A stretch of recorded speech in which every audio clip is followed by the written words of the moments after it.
Subtópico 1, então, significado e propósito da unção. No hebraico, há duas palavras para unção, suk e machá. A palavra suk apresenta para a unção com óleo sobre o corpo ou a cabeça de um convidado, como está em Deuteronômio 28:40, Ruth 3:3.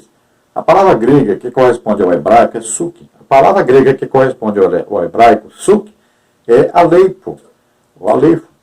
Lucas 7:38-46, que pode referir-se ao ato de ungir os enfermos, como está em Marcos 6:13, Tiago 5:14. Quanto à palavra masrá, a ideia aí é de cobrir ou untar. Dela deriva o substantivo machia, ou Messias. A palavra grega crio se relaciona com machá, daí o nome Cristo. No Antigo Testamento, a palavra preferível para a prática da unção religiosa é masrá, unção de pedra, Gênesis 31:13. Dos sacerdotes, Êxodo 28:41, 29:7-36. Dos reis, 1 de Samuel 9:16. Dos profetas, 1 de Reis 19:16. E de objetos diversos, como está em Êxodo 30:26-28. Nesse sentido, o ato da unção busca mostrar que a pessoa ou o objeto ungido foi especialmente separado para o serviço de Deus, tornando-se assim intocável. 1 de Samuel 24:6. Então nós vamos ver a palavra unção usada de várias maneiras. Temos a palavra unção para significar unção sobre coisa física, sobre um objeto, né? Sobre aí uma pessoa, o corpo da pessoa. Então ali vai ser o quê? Vai ser aplicado óleo sobre a cabeça, ou sobre uma ferida, ou sobre um objeto. E existe a unção com o significado de dar autoridade, de conceder uma autoridade, de separar isso para Deus. Veja só, são duas aí significações de unção. Então, quando tem a ver com separação para um ministério, uma capacitação para um ministério, por exemplo, tem a palavra crio, então, de onde vem a palavra Cristo. Então, Jesus, Cristo, quer dizer o quê? Esse Mexia aí, esse Machia, quer dizer o quê? Ungido, separado para Deus, para fazer uma determinada obra. Então, ele é separado, quando ele é separado, ele é capacitado para fazer esta obra. Então, no hebraico a palavra Machia, no grego a palavra crio. Subtópico 2, nós temos aí o simbolismo da unção. Como um ato ordenado por Deus, a unção passou a simbolizar o derramamento do Espírito Santo. 1 Samuel 10:9, Isaías 61:1. O termo massá, do Antigo Testamento, que no Novo Testamento é crio, refere-se à unção do Messias que viria. Salmos 45:7, Daniel 9:24. Assim, o Novo Testamento mostra que esta unção estava sobre Jesus. Lucas 4:18. Pedro fez menção dessa unção sobre o Filho de Deus. Atos 10:38.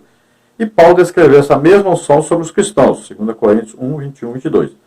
A unção no Antigo Testamento destinava-se à separação de alguém para algum ofício. No Novo Testamento está relacionada a Cristo como Filho de Deus e Salvador do mundo, e aos cristãos no sentido de dotar-nos de poder para testemunhar as verdades do Evangelho.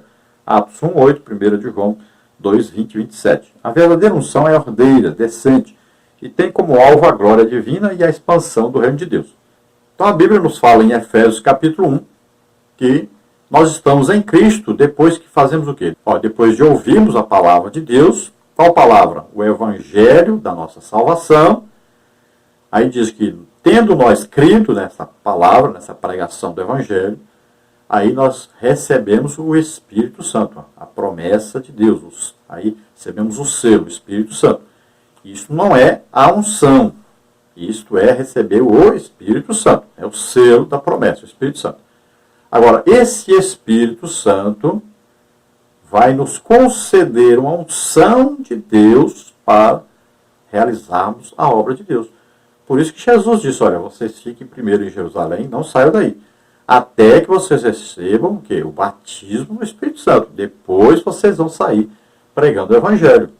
Então veja só, quando Jesus apareceu a eles, assoprou sobre eles e disse, recebei o Espírito Santo. Eles receberam o Espírito Santo. Aí não é a unção do Espírito Santo, eles receberam o Espírito Santo.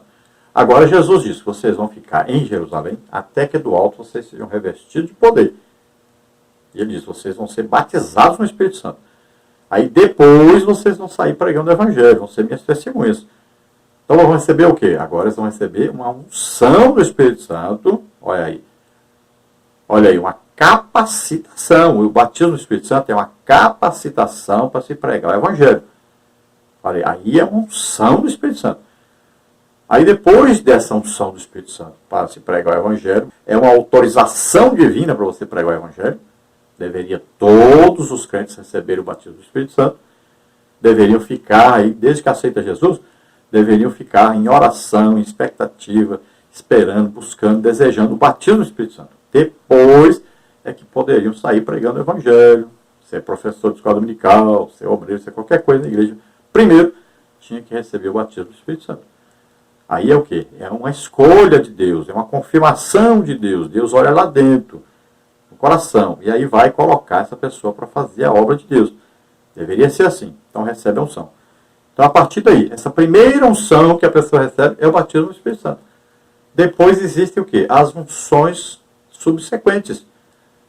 Então se a pessoa passa a ser um obreiro, né, se a pessoa vai ser escolhida para algum ministério, aí ela vai receber uma capacitação específica para aquele ministério. Então se ele vai ser um pastor, ele vai receber um tipo de unção, aí um dom do Espírito Santo que vai capacitar o seu ministério. Se ele vai ser um evangelista, ele vai receber um dom. Né? Geralmente, um evangelista vai receber o dom de milagres. Né? Aí, se é um profeta, vai receber um dom. Aí, palavra de sabedoria, palavra de conhecimento. Então, veja só. É um dom dado a uma pessoa, capacitação, além da primeira unção do Espírito Santo, que é o batismo do Espírito Santo. Aí começa a ver o quê? As outras unções do Espírito Santo sobre essa pessoa. Subtópico 3, a unção sobre Davi. Alguns detalhes importantes cercam 1 Samuel 16, 1 a 13. Por ocasião da unção de Davi por Samuel, o autor sagrado destaca o sentimento humano de Samuel, o qual gostava muito de Saul, mas o profeta estava no querer de Deus, devido a seus pecados. Saul não poderia continuar como rei. Então Deus busca na casa de Jessé o belemita, neto de Boaz e Ruth, um de seus filhos para reinar. Ruth 4:17. Conhecendo bem Saul, Samuel tinha consciência de que a missão de ungir um novo rei seria difícil. Por isso ele foi orientado por Deus a fazer um banquete e um sacrifício naquela região. Como representante de Deus, muitos o temeram, mas Samuel relatou que sua ida era de paz. Os filhos de Jessé passaram diante do profeta, mas nenhum deles foi escolhido, embora Samuel se impressionasse com a postura e a aparência dos jovens. Entretanto, um estava ausente, cuidando dos afazeres da família. Davi foi ungido em meio aos seus irmãos, e a partir daí o Espírito do Senhor se apoderou de Davi, concedendo-lhe sabedoria, poder e orientação para que pudesse cumprir os propósitos divinos. Então aqui nós vemos claramente Samuel intercedendo por Saul. Deus havia rejeitado e agora dá um ultimato a Samuel. Acabou, não vai aceitar mais Saul e vai agora escolher um outro.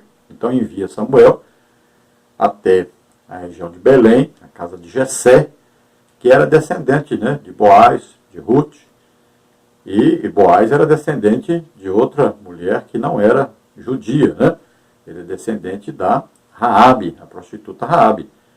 Então veja só, dessa família que vem Davi, dessa família que vem Jesus. Olha, uma família onde tinha a moabita Ruth e a família onde tinha a prostituta Raabe. Olha só que coisa maravilhosa que Deus faz, né? Ele está mostrando que ele vem para salvar todos os tipos de pessoas, tanto judeus como gentios. Então sabemos que Saul era um homem violento, né? E Samuel fica com medo de ir lá, porque a palavra de Deus já disse, né, que Deus escolheria para governar sobre Israel alguém exatamente da tribo de Judá, de Belém viria. Olha só. Então Samuel teme que Saul mate se souber que ele vai lá. Então Deus diz, não, você vai e vai oferecer um sacrifício. Separe então para mim na casa de Jessé um dos seus filhos. Eu vou te mostrar quem é. Então Samuel vai e Deus então escolhe, depois de passar por todos aqueles filhos, né? Aí chega Davi que estava no campo, é apresentado então. E é ungido, então Deus diz, é esse aí. E ele é ungido então como rei. Ele não vai passar a governar agora. Olha, nós temos no nosso blog a lição escrita, comentada, escrita, e temos os slides, nessas figuras que eu uso aqui para fazer o programa de TV, EBD na TV. Então vamos ver. Tópico 2, Davi, o rei que era servo. Subtópico 1, um ungido servindo. Subtópico 2, o Espírito do Senhor se retira de Saul. Subtópico 3, Deus levanta autoridades. Subtópico 1, o ungido servindo. A unção de Deus não tira a nossa atitude de servos. Davi, sendo ungido, não abandonou sua posição de servo e fez isso até que chegasse o momento de assumir o trono. Sua atitude de servo foi estratégica para que Deus o colocasse na corte de Saul, local de onde os planos divinos seriam executados. No relato do encontro de Davi com Saul, deve-se entender que tais acontecimentos não se seguem em ordem cronológica. Todavia, o mais importante é vislumbrar a promessa divina em curso, pois Davi crescia enquanto Saul decrescia. Então veja que a unção de Deus sobre nós não quer dizer que a gente deixa de ser servo de Deus, que deixa de ser servo da igreja. Nós estamos prestando um serviço à igreja. Nós estamos trabalhando para a igreja. Nós não nos tornamos assim autônomos, né, donos de nós mesmos, porque recebemos a unção do Espírito Santo. Então, por exemplo, quando eu estou em Americana, eu tenho uma igreja onde eu congrego na sede, né, com o pastor Cláudio Munhoz. Então, eu estou ali. Tem aí um culto de doutrina, nós estamos lá. Tem aí a oração para os obreiros, né, na quinta-feira de manhã, nós estamos lá. Se eu estiver lá num domingo, eu estou na igreja no domingo. Então, nós servimos uma igreja, congregamos. Não quer dizer que alguém recebeu uma unção de Deus para um ministério que vai abandonar agora a igreja, não vai mais ouvir pregação dos outros, não vai ouvir ensino, doutrina, né? Não, nós vamos congregar normalmente. Muitas vezes eu vou para a escola bíblica dominical, lá na sede, eu assisto, sento, está no banco, fico lá, prestando atenção, aprendendo com os irmãos que estão ministrando a aula. Então nós continuamos sendo servos de Deus. Não nos tornamos donos de nós mesmos. Então eu tenho ministério? Tenho. Então eu ensino a palavra de Deus, oro, os enfermos são curados, tenho dons de curar. É um ministério. Eu estou por todo lado. Durante a semana, aí, fim de semana, geralmente eu estou em algum lugar. Mas quando não estou pregando em algum lugar, não estou ministrando, eu estou sentadinho lá no meu lugar, na igreja, ouvindo a palavra de Deus, prestando atenção, aprendendo. Algumas vezes vou nas congregações das cidades, congregações pequenas. Não recebo nada por isso, não cobro nada por isso. Eu estou fazendo a obra de Deus. Estou servindo a obra de Deus. Então, toda pessoa deve saber que é servo. A primeira coisa é ser servo, para depois poder, então, ser usado por Deus. Então, o que acontecia ali? Davi foi colocado lá, primeiro para tocar a harpa, para que o demônio que estava em Saul saísse. Toda vez que ele tocava, saía. Né? E os nossos musicistas devem aprender isso.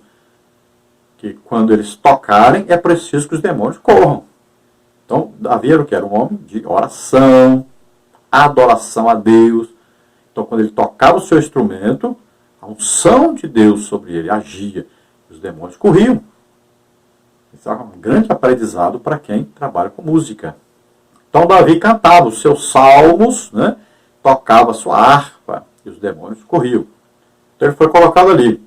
Ele foi o quê? Pajem de armas de Saul. Carregava as armas de Saul. Olha só. Servindo como músico, servindo como pajem de armas. Não era para lutar ainda, era para carregar as armas. Ele prestava atenção em todo o movimento político ali, né? No movimento também dos exércitos, depois passou a ser um soldado do exército. Então veja só que ele foi crescendo aos poucos ali, foi aprendendo, né? E foi, aos poucos, foi crescendo. Hoje as pessoas querem entrar na igreja, já querem ser o dono da igreja. Às vezes só porque elas fizeram um curso teológico, já acha que é o dono, que sabe tudo. Não, existe um processo. Existe um crescimento gradativo, existe a experiência. Né? A pessoa fala aí, o que você fez na igreja? Eu já fiz de tudo, já fui porteiro de igreja, já fui professor de escola dominical, já fiz campanha de evangelização, já fui líder de círculo de oração masculino, né? Já fui aí até cantor, já cantamos, culto de adoração a Deus, cantava. Conselheiro, já fui líder de grupo de família, já fui missionário, abrimos pela graça de Deus 8 igrejas. Então, é uma experiência, você vai tendo uma experiência na obra de Deus, uma experiência com Deus, uma experiência com a igreja. Então você vai sendo ali colocado por Deus gradativamente fazendo a obra de Deus. Não é você pular lá de paraquedas e é o tal, e manda e tudo. Não, é processo.